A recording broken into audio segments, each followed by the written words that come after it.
किसान साथियों, आज हम आए हैं। एक हमारे किसान साथी ने एफपीओ बनाया है जिसका नाम है food God farmer producer company limited. ये सागर जिला के देवरी तहसील में स्थित है। आइए मिलते हैं मनीष जी से। मनीष जी नमस्कार। आपने एफपीओ बनाया है जी। तो सबसे पहले तो हमारे सागर जिला में बहुत कम एफपीओ हैं, और अगर है भी तो हमारे किसान भाई जानते नहीं है। सबसे पहले एक छोटा सा इंट्रोडक्शन देते हैं कि बेसिकली एफपीओ होता क्या है। यदि मैं इसका एक लाइन में राहुल जी आपको बताऊं कि एफपीओ क्या है, तो एफपीओ बिल्कुल कुछ नहीं है। हमने बहुत बचपन में सुना है, संगठन से ही शक्ति होती है। एफपीओ बिल्कुल इसी धारणा पर आधारित है कि किसानों का संगठन है ये। अब ये संगठन तो बहुत सारे होते हैं किसानों के, ये कैसे डिफरेंट है दूसरे संगठनों से? ये एक कंपनी है किसानों की जी। और सरकार जो है वो किसान को उत्पादक के अलावा व्यापारी बनाना चाहती है। क्यों? क्योंकि यदि आज हम देखें, चाहे वो गेहूं हो, चाहे वो दाल हो, चाहे वो आलू हो, आज हमारा और किसान का उगाया हुआ जो उत्पाद है उसका कच्चे उत्पाद का वैल्यू और एक जो कंज्यूमर है जहां तक जाता है उसका वैल्यू, आप चिप्स को ही ले लें, 5 चिप्स 10 चिप्स एक पैकेट में भर के 4000 2000 किलो के हिसाब से बेचे जाते हैं। वो 50 ग्राम 10 रुपए का आता है और हमारा आलू 40 रुपए 20 रुपए किलो खरीदा जाता है। तो इसके बीच का जो गैप है इसको पूरा करने के लिए ही ये एफपीओ है। एफपीओ के 3 बेसिक सिद्धांत हैं। एक तो जो इनपुट कास्ट है, जो लागत है किसानों को लगती है, उसको कम करना। कैसे कम करना? खाद बीज दवाई जो है, आप संगठित हो जाइए, एफपीओ बना लीजिए। तो जो किसानों का संगठित एफपीओ है उसका एक रकबा है, हर किसान की एक निश्चित खेती है, उस रकबे के हिसाब से सरकार जो है उस एफपीओ को दवाई खाद और बीज सब अच्छे दामों पर मुहैया करा देती है, जो अभी भी हमें मिलती है समितियों के थ्रू, लेकिन वो किसानों तक पहुंचती नहीं है। तो एफपीओ बना के किसान उसको ले सकता है। फिर उसके बाद अपनी फसल का उत्पाद, कोई कितना बड़ा भी किसान हो, 100-200 एकड़ का, लेकिन वो अपनी फसल के उत्पाद को बेचने के लिए अपने आसपास ही जाता है और बिचौलियों को थमा देता है।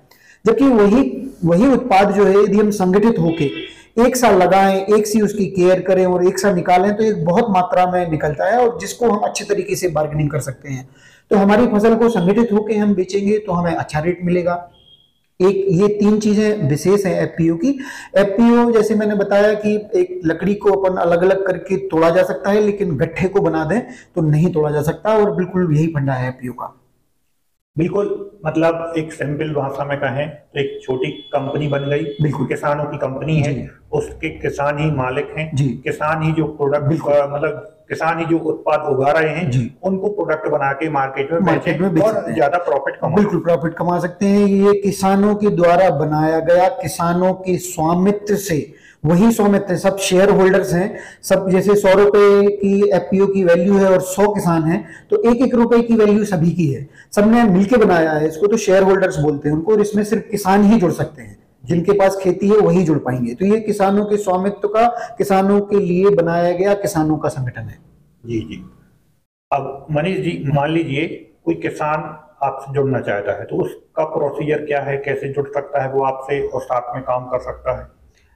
एफपीओ से किसान 2-3 तरीकों से जुड़ सकता है। ऑनलाइन जुड़ सकता है, हमारा वेबसाइट है www.fposagar.com पे जाएगा और किसान साथियों, आपको वेबसाइट स्क्रीन पर भी लिखी दिख रही है, तो इस पे आप जाके चेकआउट कर सकते हैं। यहाँ पे एक फॉर्म है, जो सिंपल सा फॉर्म है। आप अपना नाम डालें, मोबाइल नंबर डालें, आधार कार्ड डालें और अपनी बंदी की फोटोकॉपी अपलोड करें।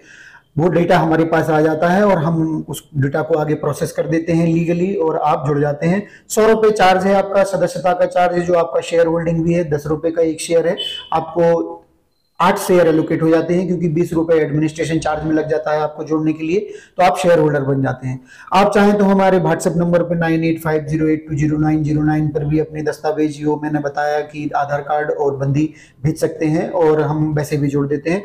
आप यहाँ पे ऑफिस खुला हुआ है, यहाँ पर भी आ सकते हैं अपने कागज लेके और जुड़ सकते हैं जी। क्योंकि मनीष जी, मैं हमेशा किसानों की फायदे की बात करता हूँ और मेरे चैनल का मकसद ही यही है कि मैं किसानों का फायदा कैसे करूँ। तो आपसे जुड़ने पर किसानों का फायदा क्या है? मेन मुद्दे की बात यही है। जी। यदि आप मेरे एफपीओ की बात करेंगे स्पेशली, तो मैं आपको बताऊंगा कि मेरे एफपीओ से जुड़ने से बहुत सारे फायदे हैं किसान को।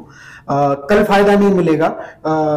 आज हम बीज लगाते हैं तो पौधा लगाते हैं तो एक समय के बाद हमको फल मिलता है। वो तो खैर टाइम लगता ही है, हर बिजनेस में लगता जी, है। एक बेसिक सी जो फायदे हैं एफपीओ के वो किसानों को मिलेंगे। हम लोग जो है खाद बीज दवाई को एक उचित मात्रा पे क्वालिटी वाला प्रदान करेंगे किसानों के लिए। अभी देखिए हमारे पास कुछ भी नहीं है, क्यों? क्योंकि हम क्वालिटी वाला बीज खाद दवाई वाले फैक्ट्रीज से कांटेक्ट कर रहे हैं और उनसे ये भी बात कर रहे हैं कि ये इफेक्टिव होगा और क्वालिटी के साथ होगा तो ही हम उसको खरीद के अपने किसानों तक पहुंचाएंगे और वाजिब दाम में मार्केट से 2 रुपए कम में ही हम बेचेंगे तो ही हम किसानों को फायदा पहुंचाएंगे। ये हमारा उद्देश्य है।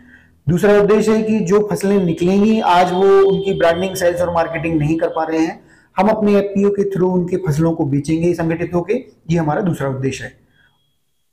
मतलब ये कहें, अगर कोई किसान ऐसे उत्पाद उगा रहा है जो हमारे सागर में लोकल में डिमांड उतनी नहीं है, तो आपके एफपीओ के माध्यम से जुड़कर वो बाहर भी आप जी, हम बाहर भी कर सकते हैं, बाहर भी कर सकते हैं। मतलब जी, हमारे पास इंपोर्ट एक्सपोर्ट का लाइसेंस भी है। आप देखेंगे ये बहुत कम एफपीओज के पास है। इंपोर्ट एक्सपोर्ट का लाइसेंस लगा हुआ है सबसे पहले ऊपर यहाँ पे।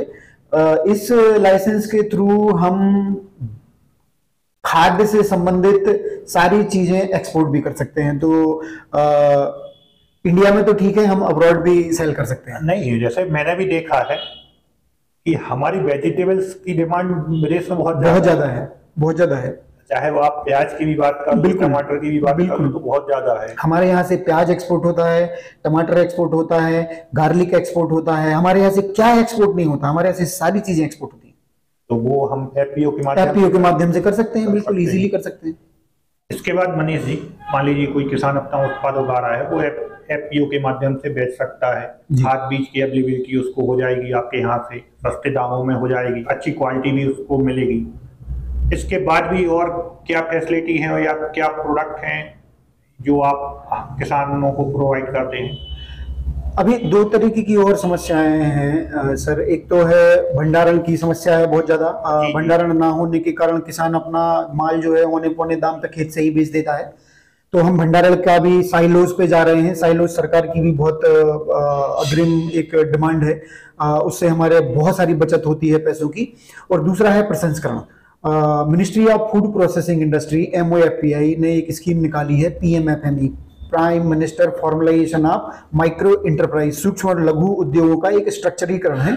इसमें 5 लाख से लेके 50,000 से लेके 40 लाख तक का प्रोजेक्ट है, जिसमें आप अपनी जो आप प्रोसेस करना चाह रहे हो आप यूनिट लगा सकते हो और एफपीओ के थ्रू उसको सेल और मार्केट कर सकते हो। तो मैं सागर जिले का डिस्ट्रिक्ट रिसोर्स पर्सन हूँ और ऑथराइज डिस्ट्रिक्ट रिसोर्स पर्सन हूँ और मैं हैंड होल्डिंग के लिए जिम्मेदार हूँ। सारे किसानों के लिए जो भी इच्छुक हैं प्रोसेसिंग करने के लिए, उनका आवेदन डालने से लेके उनका पूरा कंप्लीट DPR बनाने तक और अप्रूव करने तक स्टेट लेवल कमेटी है इसकी, उससे अप्रूवल लेना, डिस्ट्रिक्ट लेवल कमेटी है उससे अप्रूवल लेना, ये सारे अप्रूवल्स और बैंक में मैनेजर के पास जाके डिस्कशंस करना, उनको स्कीम के बारे में बताना और हितग्राही को लाभ दिलाना, ये सारी मेरी जिम्मेदारी है। तो हमारे एफपीओ को एक एडेड एडवांटेज है कि हमारे किसान जो है वो प्रसंस्करण का भी लाभ ले सकते हैं और उनको सिर्फ बना के देना है अपना उत्पाद, बेचेगा एफपीओ, क्योंकि सेल्स एंड ब्रांडिंग हर कोई नहीं कर सकता। हम यदि 100 हितग्राही 100 यूनिट लगा रहे हैं तो वो बेचने की सबसे बड़ी समस्या है। उनका पहला क्वेश्चन रहता है बेचेगा कौन और खरीदेगा कौन,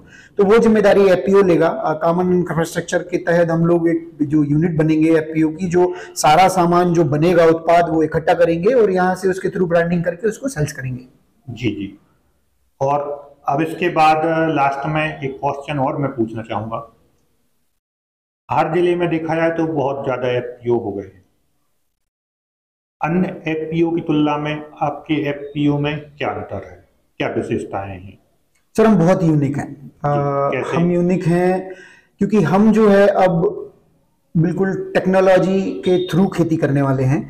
अभी पूरे जो 50 साल पहले खेती होती थी बिल्कुल वैसे ही खेती हो रही है, सिर्फ टूल्स पर बदल गए हैं। ट्रैक्टर आ गया, रीपर आ गया, कटर आ गया, ये आ गया, वो आ गया, सिर्फ टूल्स लेके आ गए हम। लेकिन हमारे खेत की स्कैनिंग अभी फिर भी कोई नहीं कर रहा।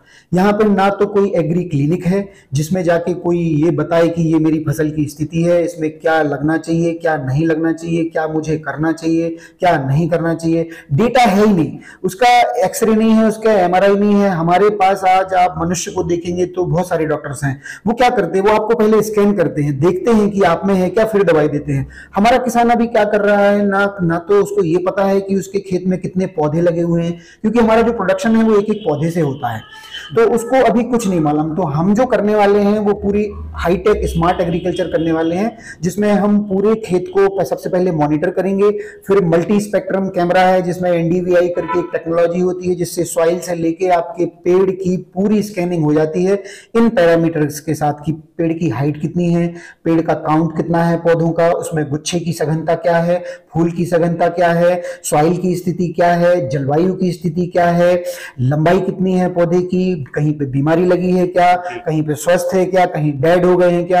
ये ऐसे 10-15 पैरामीटर जो एग्रोनॉमिक डेटा कहलाता है, वो डेटा हम ड्रोन के थ्रू कैप्चर करने वाले हैं और उसको एनालाइज करके जहां पे जिस पौधे को या जिस क्षेत्र को जिस चीज की जरूरत है सिर्फ उसको हम वही उपलब्ध कराने वाले हैं डेटा के थ्रू। तो हम ये स्मार्ट एग्रीकल्चर की तरफ है, जिसमें जो मैंने देखा है कि यहाँ पे कोई नहीं कर रहा है और उसकी वजह है आईटी के नॉलेज की कमी होना। मेरा आईटी का बैकग्राउंड है, 20 साल मैंने अध्ययन और अनुभव रहा है मेरा, और मैंने बाहर लंदन जर्मनी में भी कृषकों से मिला हूँ और वहाँ पे खेती मैंने देखी है। बहुत आधुनिक तरीके से खेती हो रही है। हमारा एफपीओ जो है बिल्कुल इसी थीम को लेके चल रहा है। हाईटेक कृषि का हमारा मेन गोल है और हम बिल्कुल सबसे अलग हैं। जी जी मनीष जी, आपका उद्देश्य बहुत ही अच्छा है। भविष्य के लिए आपको अग्रिम में बहुत बहुत शुभकामनाएं। बहुत बहुत धन्यवाद। एक चीज और मैं ऐड करना चाह रहा हूँ कि हमारे माध्यम से यदि आप ड्रोन लेते हैं, कोई एफपीओ हमारे माध्यम से ड्रोन लेता है यदि, तो उसको 70% की सब्सिडी है गवर्नमेंट की तरफ से, यदि कोई एफपीओ लेता है तो। और कोई हितग्राही किसान, इंडिविजुअल किसान, एक व्यक्तिगत किसान लेता है तो उसको 40% की सब्सिडी है। और कोई एफपीओ यदि लेता है तो हमारा 5 लाख का ड्रोन उसको 70% की सब्सिडी के साथ केवल मात्र 1.5 लाख में पड़ जाएगा। और कोई व्यक्तिगत किसान यदि लेता है तो 5 लाख का 40% की सब्सिडी के साथ 3 लाख रुपए में पड़ जाएगा। मतलब बहुत कम कीमत में उसको ये ड्रोन उपलब्ध करा। और साथ में मनीष जी, जैसे आपके एफपीओ से जो किसान जुड़े हैं उनको भी ड्रोन की फैसिलिटी आप प्रोवाइड करते हैं? जी रेंटल या जी बिल्कुल। अभी हमने एक नया स्कीम निकाला हुआ है कि हमारे जो एफपीओ के किसान हैं, जो सदस्य हैं, उनके लिए हम उतने ही पैसों में, जितना उनका पैसा खर्च होता है अभी दवाई डालने में, हम उतने ही पैसे में उनको ड्रोन की सुविधा दे देते हैं। जी जी मनीष जी, आपने बहुत ही महत्वपूर्ण जानकारी दी है और किसान साथियों, उम्मीद करता हूँ ये जानकारी आप लोगों को अच्छी लगेगी। जानकारी अच्छी लगे तो मेरे चैनल वर्रा एग्रो फार्म को सब्सक्राइब करें, वीडियो को लाइक करें, कमेंट करें और ज़्यादा से ज़्यादा किसानों तक शेयर करें। बाकी वीडियो देखने के लिए बहुत बहुत धन्यवाद।